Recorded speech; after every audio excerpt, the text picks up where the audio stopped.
안녕하세요. 정치권의 복잡한 현안을 시원하게 풀어드리는 정치펀치 배성규입니다. 오늘은 배소빈 아나운서가 다른 일정이 있어서 제가 혼자 진행하겠습니다.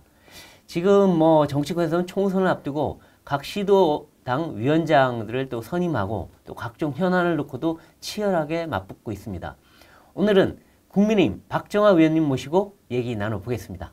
안녕하십니까, 의원님? 안녕하세요. 아이고, 오랜만에 뵙습니다. 오랜만에 봬요. 예. 그동안 바쁘셨죠?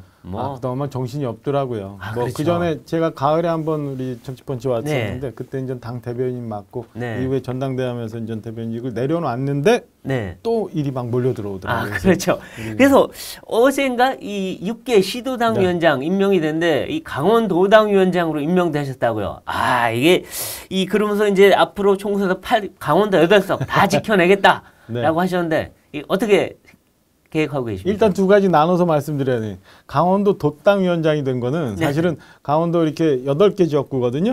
쭉 보시면 알지만 도당 위원장을 하실 만한 분이 없어요. 너 다 중진이고 지금 현재 당의 중요 직책을 맡고 계셔가지고 그렇죠. 제가 할 수 없이 이제 막내라 심부름하는 도당 위원장입니다. 그래서 우리 강원도에 있는 의원님들 잘 모시고 우리 당원들 잘 모시고 총선을 잘 이끌어야 됩니다. 그러니까 작년에 우리 이제 대선, 지선 다 이겨서 강원도가 그렇죠. 명실상부한 그 강원도 내에서의 이제 수권 정당이 됐는데 이제 이 마침표는 내년 총선에서 그렇죠. 8개 있는 모든 의석을 다 석권하는 거. 이게 이제 가장 중요한 부분이라고 봐요. 현재 민주당하고 6대 2거든요. 6대 2인데 두 석을 좀 회복해내는 게 저한테 숙제고 아시는 것처럼 우리 강원도 하면은 윤석열 대통령하고 특수관계잖아요. 그렇죠. 외갓집 비슷한 이런 개념이고 지금 현재 동해, 강릉, 춘천, 원주 등등 해서 현 정부가 여러 가지 신경을 쓰고 지역 발전에서 고민하는 부분들이 많아요. 그래서 이런 것들을 우리 강원도민들이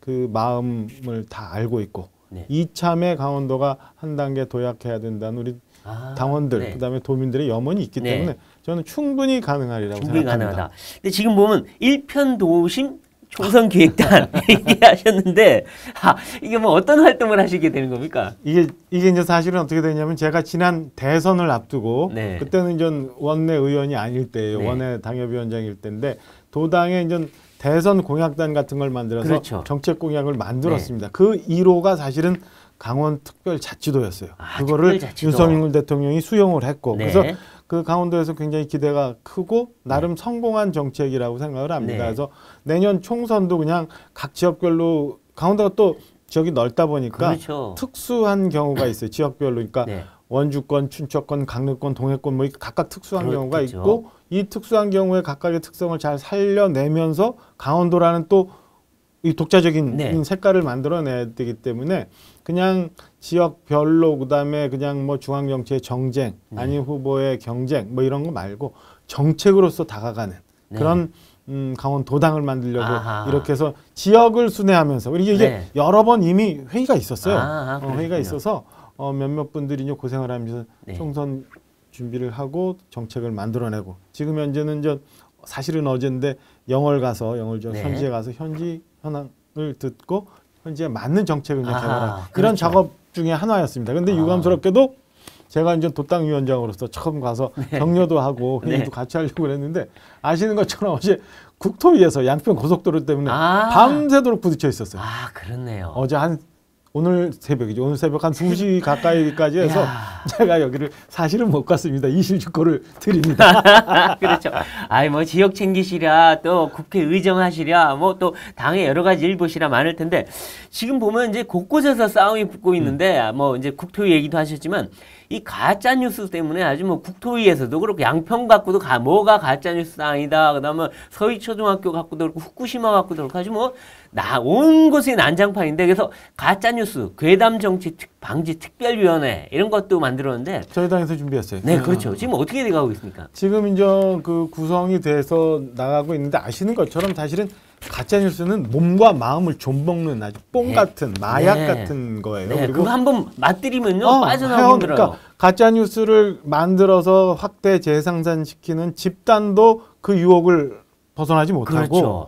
그거에 대해서 접해서 잘못된 정보로 이제 인식을 잘못하고 있는 분들도 계속 이 일이 있을 때마다 그게 빨려 들어가거든요. 그러니까 저는 이게 정말 마약 같은 존재 같아요. 마약 같아서 이게 그 국민들의 이 몸과 마음을 많이 해치는 건데 그렇죠. 이게 없어져야 옳게 국민들이 개별 사안에 대해서 옳게 판단을 하고 그렇죠. 그에 따라서 국가가 정상적으로 갈 수 있도록 하지. 이렇게 되면은 모든 분야에서 지금 뭐 초등학교 사회에서 저 선생님이 비극적인 일을 가지고 지금 뭐 그게 마치 그 어디 특정 정당의 특정 의원이 뭘 했다는 식으로 이름까지 나오고 말이에요. 양평 고속도로 관련해서도 굉장히 많은 괴담과 이상한 것들이 후쿠시마 오염 이 방류수에 대해서도 그러니까 아무리 얘기해도 다가가지 않고 그다음에 그 얘기를 인정하지 않으려고 하면 지금 정치권 많이 욕먹고 있습니다만 지금처럼 똑같은 숫자로 여야가 갈려서 맨날 이렇게 싸움만 하는 나라 꼴이 됩니다. 그래서 이거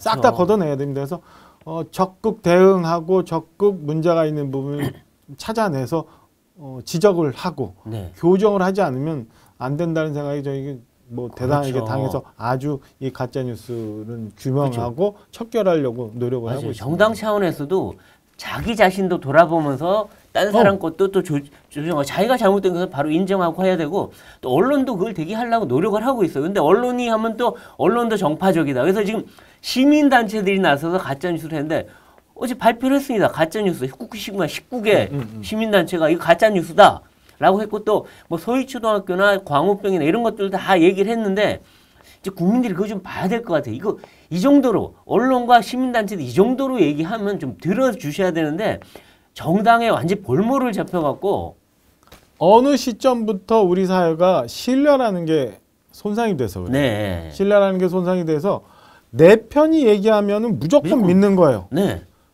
윤석열 대통령과 한동훈 법무장관이 청담동 가서 술 먹었다라고 하는 게 백일천하에 아니라고 나왔는데 내 편이 얘기했기 때문에 저거는 사실인 거고 쟤들이 뭔가 감추는 것처럼 이게 그냥 이 신뢰가 무너져서 그래요. 신뢰가 무너지면은 계속 안 되는 거거든요.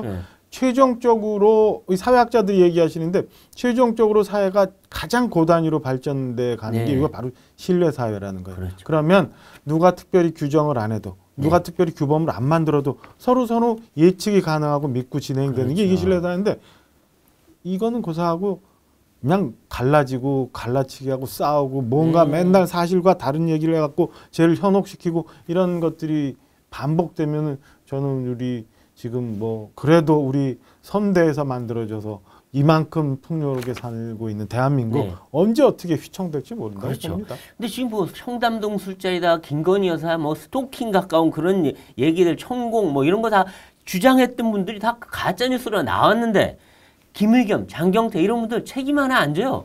계속 떠들고 있어요. 똑같은 식으로.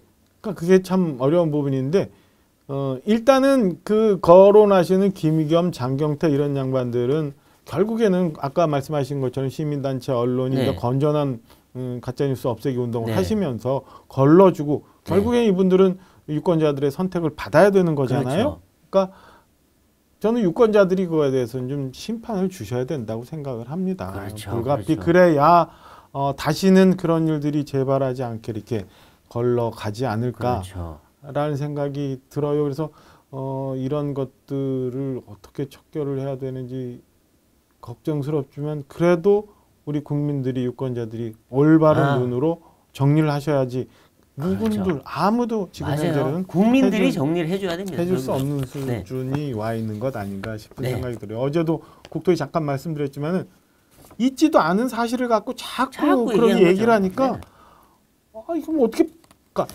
인정을 안 하려고 하는 거예요. 그러니까 아까 말씀드린 것처럼 정치인에 대해서는 유권자들이 판단을 해줘야 되는데 이게 어떤 일들이 뭔가 꼬이거나 아니면 서로 양측의 주의 주장이 틀리면 하나씩 얘기를 하면서 잘못된 부분은 인정을 하고 그래야 그 다음 스텝으로 나갈 수 있는 거잖아요. 그래야 여기 가서 접점을 찾을 수 있는 건데 인정을 안 하려고 그래요. 그럼 맨날 여기서 도돌이만 그렇죠. 돌아가는 거예요. 그래서 그것도 저는 국민들이 좀 판단해 주셔야 된다고 봐요. 후쿠시마 네. 방류수도 그렇고 양평 고속도로도 네. 그렇고 국민들이 여야 간에 정쟁하면서 주의 주장한 거를 들었으면 네. 국민들이 한쪽으로 어느 게 옳다 심판을 해줘야지 그렇죠. 그렇지 않으면 마냥 간다고 생각을 네. 합니다. 또 양평 고속도로가 영 나와서 얘기 드리는데 어제 이제 뭐 공교위에서 막 세게 붙었는데 근데 사실은 정부에서 관련 자료를 다 공개했잖아요. 그랬더니 그렇죠. 민주당이 이거는 조작된 정보다. 핵심은 빠졌다. 그러면 계속 못 믿겠다. 그럼 뭐 어떻게 공개하라서 공개했는데 그것도 못 믿겠어. 뭘 어떻게 하라는 건가요? 민주당은 원하는 게. 원하는 게 없어요. 원하는 게 없어요. 두 가지로 이제 나눠서 말씀드리면 첫째 하나는 제가 볼 때는 이건 제 가설입니다만 네.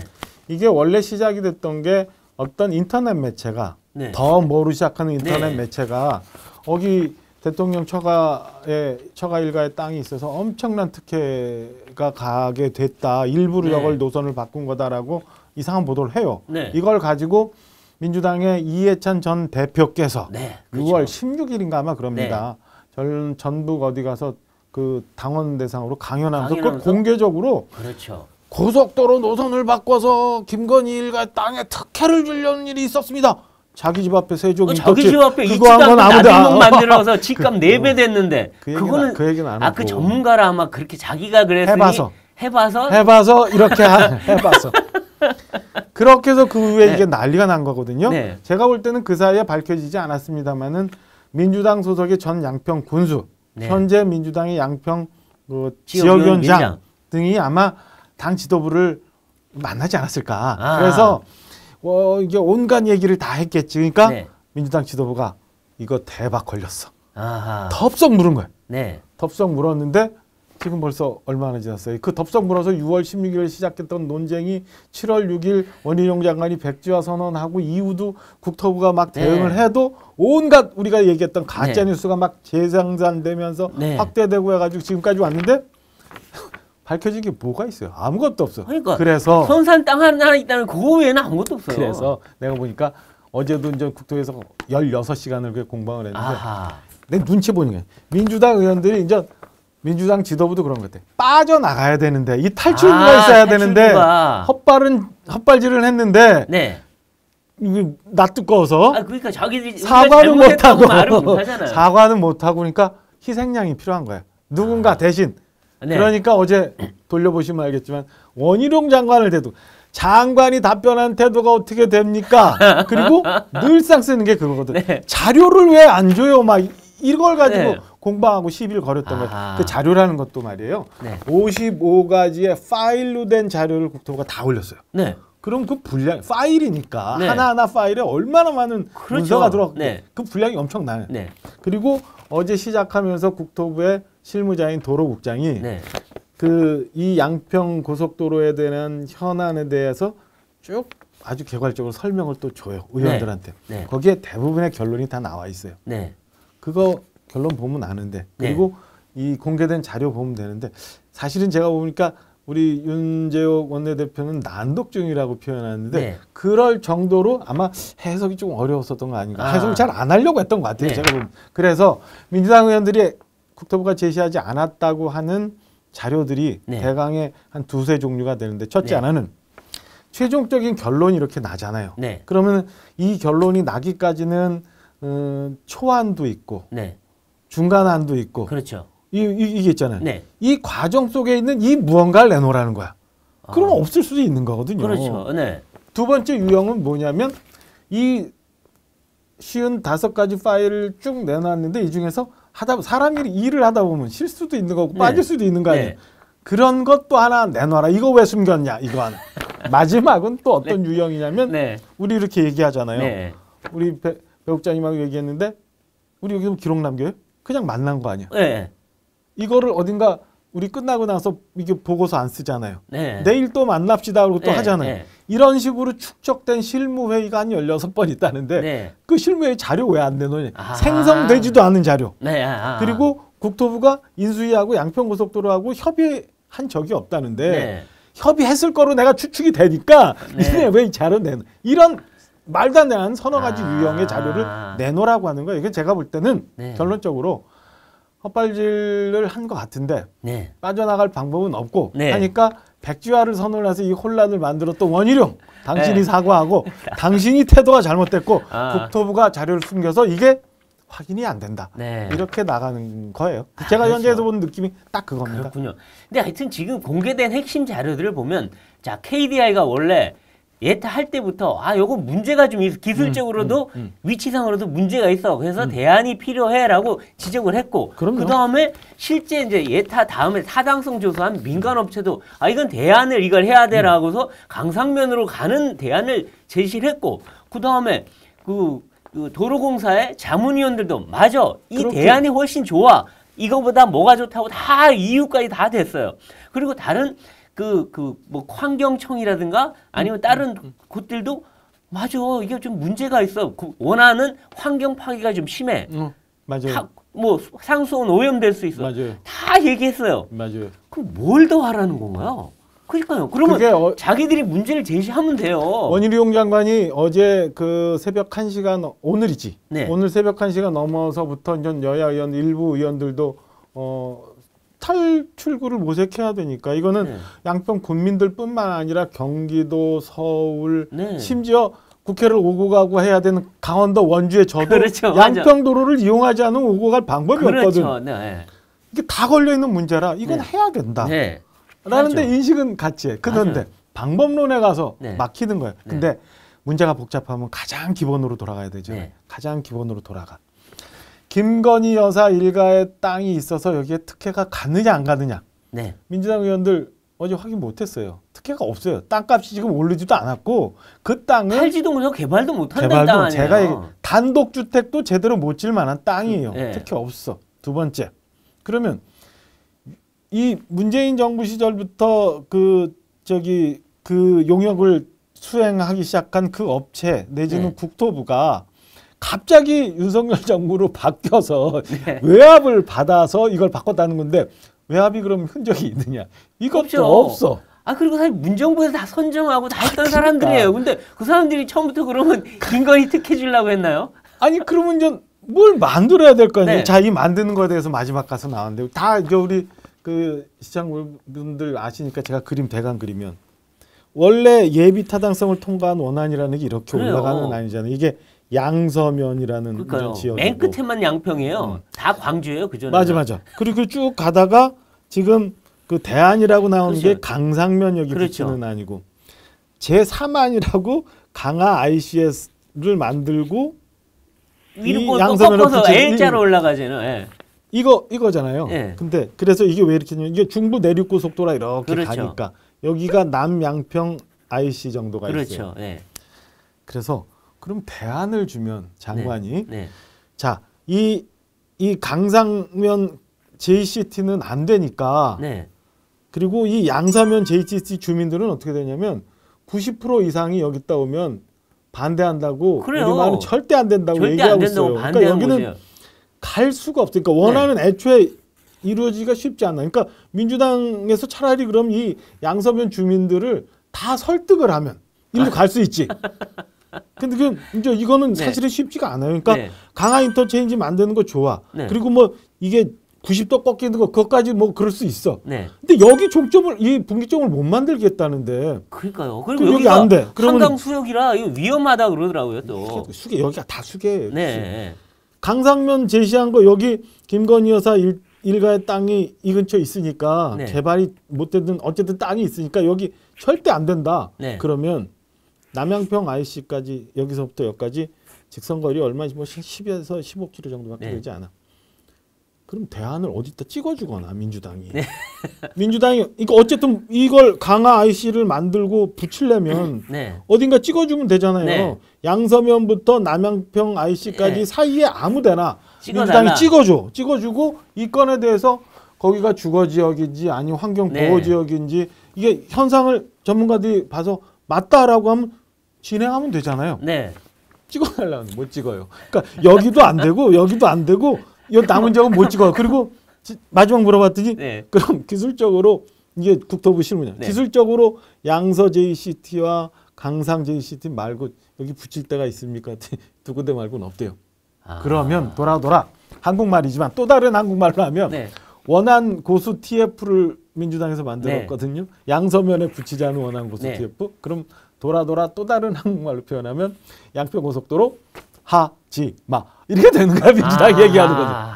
참나 이게 아니 그러니까 제가 볼 땐 전문가들 견해 주민들 뭐 의견 이런 걸 기본으로 해서 하면 되는 거잖아요. 그럼요. 그리고 정글은 혹시나 김건희 여사 땅까지 올랐다. 그럼 오른 만큼 김건희 여사 토해내겠다 그러네요. 그건 뭐 얼마 되지도 않아. 그러니까. 솔직히 이게 규모가 크지도 않아요. 그러니까. 몇백 평, 몇천 평짜리 뭐 이런 거예요. 그러니까 선산인데 그 선산을 옮길 수도 없고 말이에요. 그리고 아까 얘기했지만 99년도 한강 수계법이 제정이 되면서 그 일대가 다 수변 지역으로 지정이 돼가지고요. 단층짜리 단독주택도 제대로 못 짓는다니까요. 그렇죠. 한강 뭐 아무도 없어요. 상수원 보호구역이라 지을 수가 없어요. 그러니까 이게 답을 주니까 하지 말라는 얘기예요. 개발되지도 않을 땅. 그러니까 법적으로 개발하면 불법이에요. 그거 갖고 개발되면 몇 천억이라고 막 말도 안 되는 소리 그게 하는데. 아까 우리 얘기한 가짜뉴스. 가짜뉴스 그렇죠. 유형이 그런 거예요. 네. 이 일대가 개발도 못 되는데 이 일대 개발하면 아파트 한 300세대 정도 진다는 거야. 그래서 엄청난 이익을 차지한다고 연세대 모 교수가 어디 또 라디오 나와서 이런 괴담을 만들어. 이 괴담이 밤새 돌아다녀. 그리고 여기하고 여기까지 3분 거리예요. 3분 거리 고속도로 선상으로. 근데 이 3분을 여기가 단축하기 위해서 여기다가 노선을 바꿨다고 하는 거예요. 그리고 여기서부터 여기까지 가는데 국토부 기준으로 한 30분 걸린답니다. 서울까지 오는데. 그리고 지금 현행대로 꼬불꼬불 가면 43분 걸리는데 가짜뉴스가 어떤 1시간 반이 걸리는 지금의 길을 국토부 기준으로 43분이 1시간 반으로 또 돌변해요. 여기 30분 정도 국토부 기준으로 29분 정확하게 나오는데 20분이면 간다. 이 괴담 만들어서 20분 만들라고 자기네 땅 앞에 마지막 뭐 기가 막힌 거 일로 쭉 가면 가밀 JCT라고 있어요. 이게 송파에 들어가는 거예요. 송파에 김건희 여사 못 지켜서 여기 살고 있기 때문에 이렇게 만든다.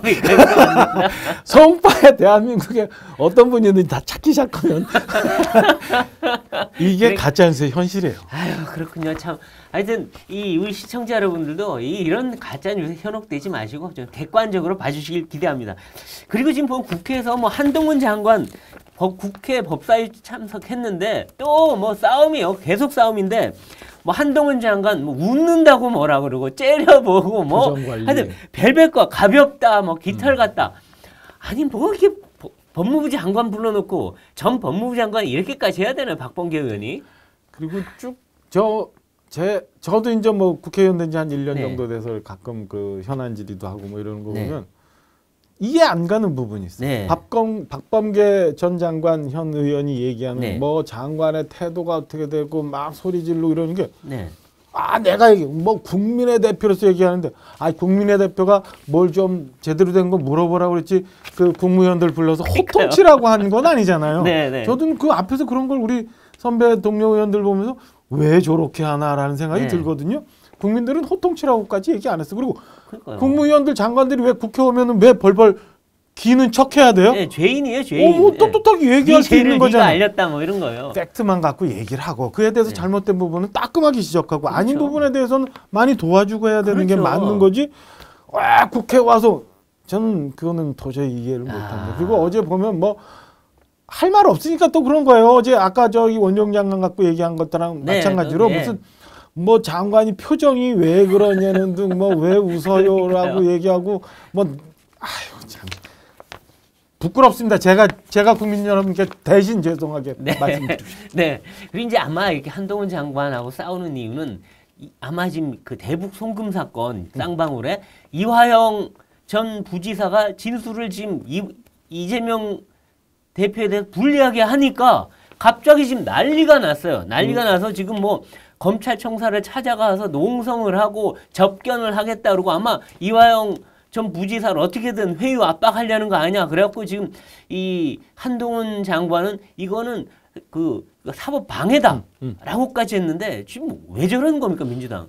일단 상식적이지 않고 이해가 안 되는 부분들이 많잖아요. 근데 저는 그 대장동도 그렇고 백현동도 그렇고 김문기 사장을 모른다고 해서 선거법에 걸려 있는 건도 마찬가지고 이재명 대표의 이름 석자가 나오는 요 순간 딱 가면 네. 검찰의 수사권이 여기까지 딱 가면 알 수 없는 일들이 자꾸 생겨요. 네. 상식적으로 이해 못한 그렇죠. 막 누군가가 비극적인 극단적 선택을 하고 갑자기 막 이런 일이 생겨. 이번엔 또 어떤 극단적인 일이 생기냐.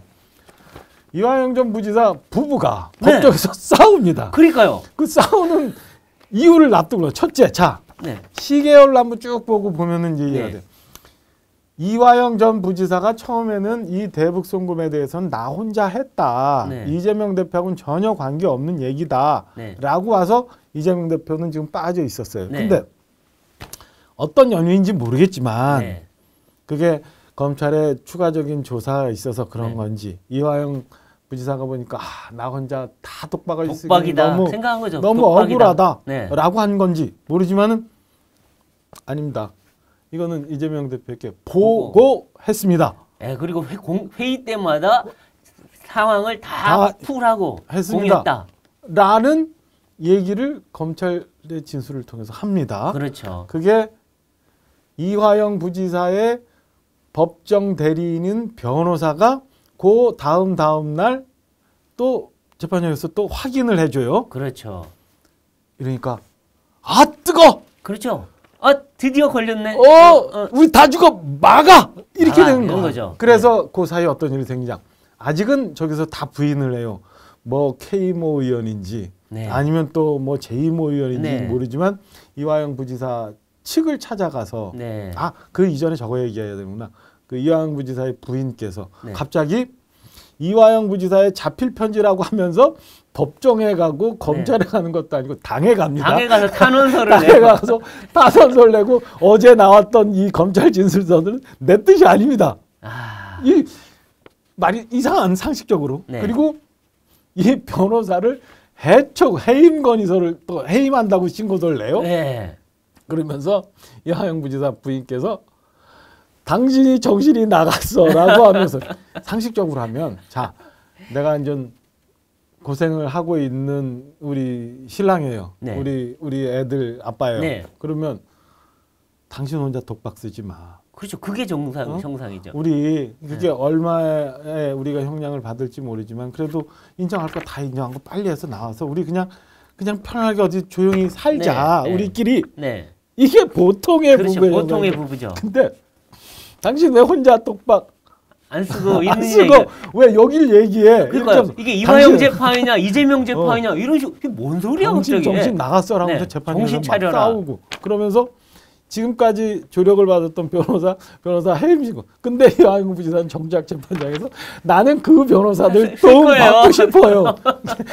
알 수 없는 일이 도대체가 생겨요. 저는 이화영 부지사 부인께서 하셨던 거에 대해서는 도저히 납득이 안 돼서 네. 아직 확인은 안 됐습니다만은 이재명 대표 측 측근이라고 하는 네. 사람이 이화영 대표의 측에 누구를 만나서 뭘 당이 나오는 보도는 네. 당이 돕겠다 적극적으로 네. 이제부터는 네. 지금까지 놔뒀다가 항상 그래요. 옛날에 보면 감시 변호사도 있었어요. 이 대장동 사건에 보면 변호사가 아니라 감시하는 거야 진술 못하게. 그래가지고는 이제부터는 당이 적극 그래서 이화영 부지사의 부인께서 태도가 저렇게 됐는지 모르겠지만 확인해야 되겠지만 하여튼 상식적으로 납득할 수 없는 일이 또 그렇죠. 이렇게 나왔습니다. 그러니까요. 그러니까 뭔가 사람들이 볼 땐 이화영 전 부지사 부인을 이 민주당 쪽에서 뭔가 어떤 방식으로 회유를 하고 뭔가 한 거 아니냐, 조치를 한 거 아니냐 이런 의심이 들고 그다음에 지금 뭐 민주당 의원들이 수시로 검찰 총수를 찾아가고 접견하겠다 그러는데 이것도 이화영 전 부지사를 어떻게든 입을 막으려고 하는 그런 거죠. 그런 것처럼 보이고 지금 더 재밌는 건 개딸들이 이화영 부지사 힘내시라고 영치금을 보내고 있다는 거예요. 영치금 보내는 거에 대해서 그 민영배 의원, 그러니까 검수완박 때문에 위장 탈당이라고 했다가 어느 날 갑자기 이재명 대표 체제 하에서 복당이 된 민영배 의원이 기자 간담회를 통해서 정신 나갔다 한동훈 장관 보고 이게 이제 말씀하신 것처럼 집단으로 여태 가만히 있다 갑자기 그렇죠. 집단으로 의원들이 그 수원지검을 항의 방문해서 바닥에 앉아 연좌농성을 합니다. 대학생들 하는 것처럼. 그리고 갑자기 집단으로 네. 특별면회를 또 해야겠다고 나서요. 특별면회. 야. 그리고 집단으로 영치금 보내주세요. 그러니까요. 운동을 하고 있다는 것. 그거를 안동훈 장관이 이건 사법방해다. 그렇죠. 라고 얘기한 걸 갖고 민영표 의원이 정신 나갔네.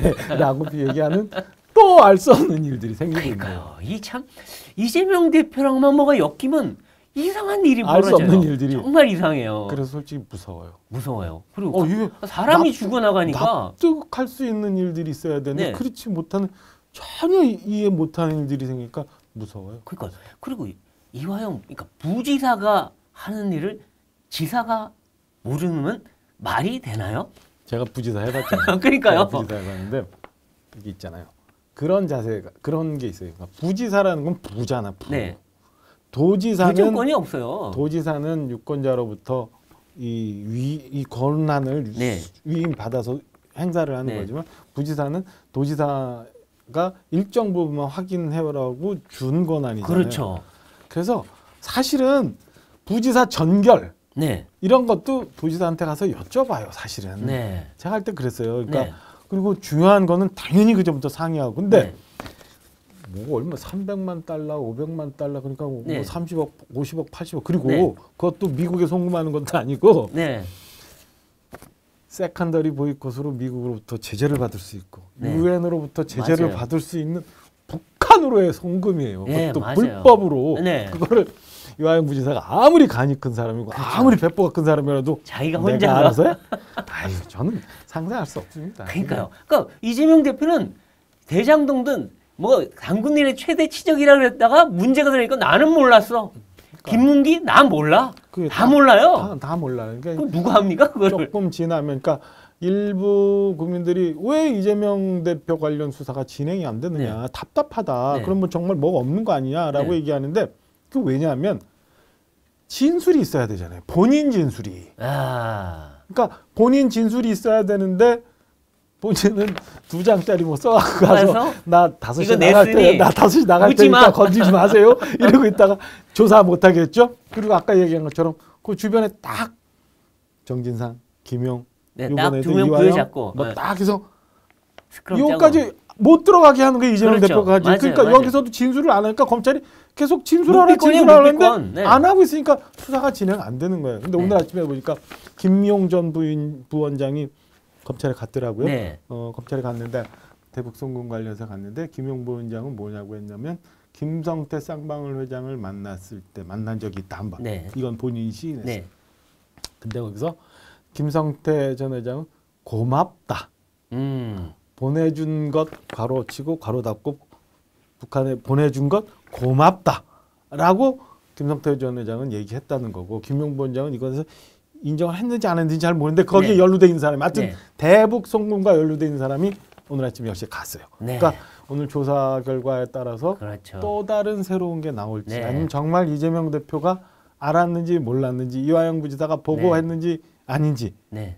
확인이 될 수 있다. 그렇죠. 근데 어쨌든 지금까지는 정진상, 김용이란 최측근들은 막아주고 있었는데 이화영이란 다른 축이 무너졌어요 지금. 무너지니까 그러니까 지금 뜨거라. 이재명 대표 쪽은 지금 난리가 난 거예요. 비상이 걸렸어요. 지금. 비상이 아뜨거려 지금 불 빨리 꺼야 되는 거고 이거 그게 안 끄면 다 죽어야. 이렇게 되는 거죠. 이화영 전 부지사가 법정에서 진술한 순간 이건 이제 막을 수가 없어요. 그럼 어떤- 바로 날아갑니다. 이제. 어떤 변호사가 그러는데 그 검찰에서 진술한 것도 사실은 법정에서 재확인되지 않는 한 그리고 아무리 그 분명한 물적 증거가 있는 한 네. 법정에서 피고가 얘기한 것만큼 그 확실한 증거는 그렇죠. 없다는 거예요. 그러니까 맞아요. 이화영 부지사가 법정에서 보고했다라는 얘기를 하는 순간, 하는 순간 그냥 바로 뇌물. 그러니까 부인이 그래서 뭐 막으려고 그런 거 같아. 그래서 정신 차려 막 예, 예. 싸움하고 이거 제대로 법정 진행도 못했어요. 그날은. 돌이킬 수 없는 상황으로 이제. 근데 거기다 또 진심인지 아닌지 모르지만은 호기롭게 네. 하도 여론에 밀리니까 네. 불체포 특권 포기하겠습니다라고 해놨잖아요. 네. 해놨다가 그거를 이제 지켜야 되는 상황이 이제 오니까 네. 아니 갑자기 뭐 며칠 전에는 기명 기명으로 투표를 또 뭐 해야 된다라고. 처음에는 정당한 어, 영장에 대하여 해다가 그다음에 기명 투표. 그러니까 곳곳에 방탄막을 또 쌓아놓고 다 있어요. 해놨는데 지금 보고에 따른 이화영 부지사의 진술이 재판정에서 나온 순간 네. 나 가야 되니까 그렇죠. 지금 막 완전 헛떡집에 불난 거예요. 그렇죠, 그렇죠. 하여튼 참 지금 상당히 재미있는 일들이 벌어지는데 아마 8월 초까지 상당한 이 결정적인 장면들이 나오지 않을까 그럴 하는 것 같아요. 제가 봐도 평가들도 나오고 있습니다. 그리고 이제 뭐 끝내기 전에 한 두 가지만 더 얘기하시죠. 아직 남았어요? 네, 저희가 많이 다룹니다. 이상민 장관 그 탄핵안 참 결국은 뭐 요건도 안 되는 거 억지 탄핵했다가 결국은 뭐 헌재 전원일치로 기각됐는데 그러니까 할 말이 없는 사람들은 아니에요. 그런데도 지금 끝까지 헌재를 비판하면서 끝까지 책임을 묻겠다 하는데 아니 참 억지 탄핵했으면 좀 고개라도 숙이고 있든가 이게 너무 심한 것 같아요. 그러니까 지금 너무 아까도 잠깐 얘기했지만 다른 이슈지만 그러니까 사회의 모든 현상이 다 그런 거예요. 전혀 인정을 하려고 하지 않으니까 그 다음으로 갈 수가 없는 네. 모든 거를 지금도 보니까 헌법재판소 재판관 전원일치 네. 그리고 문제가 될 수 있는 혐의 내용 전체 다 부인된 거예요. 오늘 아침에 재밌는 어디 기사 봤어요. 네. 그 누군가가 그 재판석에 있었는데 뒤에 그 민주당 야당 의원들이 이렇게 있었는데 네. 그 점점 이렇게 재판관께서 읽을 때마다 한숨 소리가 소리가 커져가더라. 그거 봤는데 그러면 안 되죠. 이제 인정할 건 인정하고 그래야 또 다음 일을 할 수 있는 네. 건데 그렇게 막 그냥 질러놓고 안 된다고 해놓고 심지어는 자기들이 추천해서 임명된 헌법재판소 재판관마저도 네. 진보 성향의 재판관마저도 이건 단 한 건도 탄핵 네. 사안이 안 된다라고 얘기하는 걸 가지고 인정을 안 하고 있으니 그러니까요. 아 참. 후한무치. 그렇죠. 네. 그러니까 참사를 정쟁화해서 어떻게든 정치 이득을 보려고 하다 보니까 이런 일이 생겼는데 가짜 뉴스가 그거예요. 가짜 그렇죠. 뉴스가 피해자가 있건 어쨌든 피해자가 있다고 칩시다. 그게 누구건 간에 네. 그게 우리 그 진짜 꽃다운 서희초등학교 선생님이든 간에 아니면 뭐 세월호 누군 간에 네. 이태원 누군 간에 이 피해자가 겪게 된 그다음에 피해자가 그동안 받았던 고통 이런 거를 우리 같이 의견을 모아가지고 이걸 좀 우리 사회에서 없앱시다. 그래서 네. 또다시 이런 일을 반복하지 맙시다. 그렇죠. 라고 가야 되는데 이 사람들의 그런 고통과 이 사람들이 그 과정까지 가게 된 사회의 잘못된 부분에 대해서는 관심 없어요. 이 사람들은 그저 내가 저 사람 나빠요. 저 사람이라는 건 그렇죠. 윤석열 대통령 내지는 정부 여당이에요. 그렇죠. 저 사람 나빠요라고 하는 주의 주장, 선동을 하기 위한 수단이자 도구밖에 안 되는 그렇죠. 거예요. 맞아요. 이게 나쁜 거예요. 그러니까요. 나쁜 정치예요. 이 가짜뉴스 정치는 없어요. 네, 그러니까요. 참. 그 걸핏하면 무조건 탄핵이요. 어, 윤석열도 탄핵, 뭐 한동훈도 탄핵, 박진도 탄핵, 다 탄핵이요. 그러니까 그게 너무 의석을 많이 만들어줘서 그렇지. 글쎄 말이야. 이것도 유권자들이 다시 생각해봐야 돼. 저희 당이 잘하고 있으니까 저희 당을 많이 뽑아주세요. 저는 말씀 못 드려요. 그건 유권자 여러분들이 판단하신 문제예요. 근데 잘못하는 부분에 대해서는 분명히 지적하시고 잘못하는 일들이 다시 반복되지 않게 내년 총선에서 그렇죠. 도와주셔야 된다고 생각합니다. 그러니까 이제 마지막에 내년 총선이 관건인데 결국 총선에서 국민한테 지지를 얻고 표를 받으려면 공천을 잘해야 되지 않습니까? 물론 정책 공약도 중요한데 지금 공천이 관건인데 이 공천 어떻게 돼가고 있습니까? 지금 뭐 어떻게 들어가는지 모르겠어요 지금. 저도 솔직히 이실직고하면 도당 위원장은 됐지만 아까 말씀드린 것처럼 이제 심부름꾼이고 강원도 제일 막내로서 심부름꾼이고 제가 이제 3월달 전당대 하면서 지도부에서 또 나왔잖아요. 네. 그러니까 지금 현재로서는 0.5 말석에 있는 의원이라 사실은 공천까지 잘 몰라요. 그리고 저도 공천 심사 대상자이기 때문에 어쨌든 내년에 공천 뭐 심사를 받아야 되잖아요. 잘 모르겠습니다만 그래도 분명한 거는 지금 현재 당 지도부가 생각하고 있고 뭐 얼핏 흘러나오는 거 보면은 그 제일 국민들이 신뢰할 수 있고 유능한 분들을 잘 발굴을 해서 우리 유권자분들이 그 당에 신뢰를 줄 수 있고 그다음에 국회를 맡길 수 있는 그래서 정부의 뒷받침을 할 수 있는 그런 선량한 동량들을 발굴하고 경쟁력 있는 분을 찾아서 당원들이 흔쾌히 인정하는 상황에서 아마 총선 후보를 만들려고 하고 있는 걸로 보여져서 가장 투명하고도 그다음에 가장 경쟁력 있게 그다음에 모든 당원이 흔쾌히 동의할 수 네. 있는 그런 원칙을 만들어 가고 있는 걸로 저는 얼핏 알고 있습니다. 알겠습니다. 자, 이제 우리 코너 끝내기 전에 마지막으로 이 정치권에 시원한 펀치 한 방 좀 날려주십시오. 아, 이거 글러브 끼고 뭐 한쪽만 끼셔도 됩니다. 그 몇몇 분들 생각나는 분도 있는데 그런 네. 거보다는 우리 계속 지금 얘기했던 것처럼 우리 사회를 좀 먹고 우리 사회를 병들게 만들고 있는 가짜 뉴스. 네. 이 가짜 뉴스 없애는데 우리 모두 힘을 좀 모았으면 하는 네. 바람입니다. 가짜 뉴스를 근절할 수 있는 그날. 가짜 뉴스 너 없어져! 네, 좋습니다. 아, 화끈하게. 정말 가짜뉴스 정말 근절해야 될 것 같고요. 자, 여러분들 시청자 여러분 여름에 건강 조심하시고 다음에 우리 더 화끈한 펀치로 찾아뵙겠습니다. 고맙습니다.